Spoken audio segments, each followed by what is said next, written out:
Hello, Anthony Espinosa here with Arizona Roofers. I'm here on Thomas George's roof for State Farm. I've been having a little back and forth on this flat, and I also show the AC unit up top here in another video link. But we've been talking about how this is interconnected, that the flat goes about 12 to 18 inches into this adjoining slope here that's been given for replacement, and that because of the tie-in, and not just that, but the holes that are created from the nails that are driven through both the shingles, and you'll see here on the felt, we can't just leave this unattended to. The only way to correct that so that there's no penetration still existing that can create leaks later, which if you do have us do the work without correcting that, you will be liable for State Farm. So if something else happens in another leak, you guys will be responsible for that damage.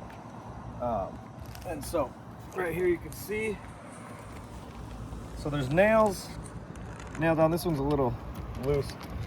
Well, there's nails throughout. So here's one, here's another one.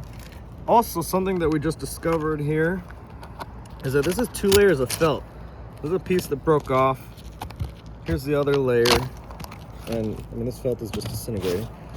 But see, there's holes in the from the nail that once we tear this off, there's going to be multiple holes across this row here, and I can't lift any higher, but there's going to be nails here all across. You can't just leave that way. I even sent you a letter from our supplier QXO, and it states that when the mod bit has penetrations, it cannot be reused. So the only way to fix this is to remove this and replace it. And unfortunately, these systems, the way mod bit is created, they're overlapping systems that are all connected to each other, and it becomes one monolithic uniform piece.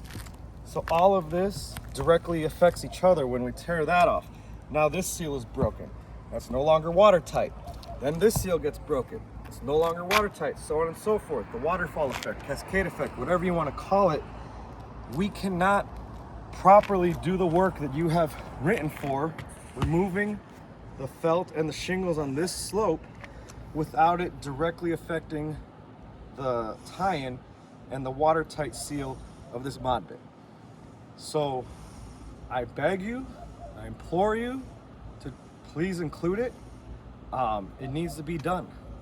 So with that, I hope this will finally make you see the light in what I'm trying to explain and how this needs to get done properly. And yeah, next link will be showing the AC unit with the penetrations that are underneath the unit, and why just simply jacking it does not suffice for proper work scope. Thank you.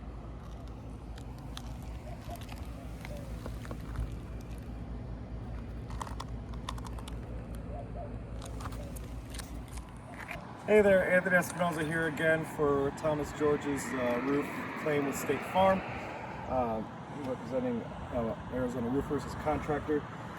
So this is the second item that we've been discussing that has been a battle back and forth. You've given jacking hours. However, every AC unit actually should be given for AC detach and reset. Over the years, we've just, as contractors, taken the jack method because we don't want to argue with you guys. Because per OSHA safety regulations, it states no crew or crew member is to work around or under a heavy suspended load. This is a heavy suspended load. Especially on a 2-story. And also, yeah, it's on a 2-story roof. Like, what do you really think it's safe for someone to do this with a jack? We're about 3 feet from the eave of the roof. That is ludicrous. So with that, there's one split boot right here. This split boot, the metal for the flashing extends from here. So it's about maybe 2 inches past this anchor point, and then it extends over here. We cannot safely just jack this and then disconnect it. Like, this needs to be completely disconnected. It's a water drip line connected to the AC on the bottom. I'll show you right here. Look at this. We cannot jack that. We are not AC HVAC technicians. We cannot properly jack this. Look at the way it's connected. All the way across, up in here, and in here. That's for it to drain. We cannot properly do that. We are not a licensed HVAC technician. If you want us to put an anchor or a lift point here to try to jack it up, it's gonna mess this whole thing up. Are you gonna pay for this AC unit if that happens? Probably not. This needs to be detached by a licensed HVAC technician, brought down the roof by crane, and then brought back up for reinstallation. There's no ifs, ands, or buts about it. And then there's the other one. We've got another pipe jack over here, and it has an electrical line that goes through the top of it. I mean, there's 2 pieces of material that were given for replacement per your work scope. We cannot properly complete that work with this unit here in our way and the way that it's connected here.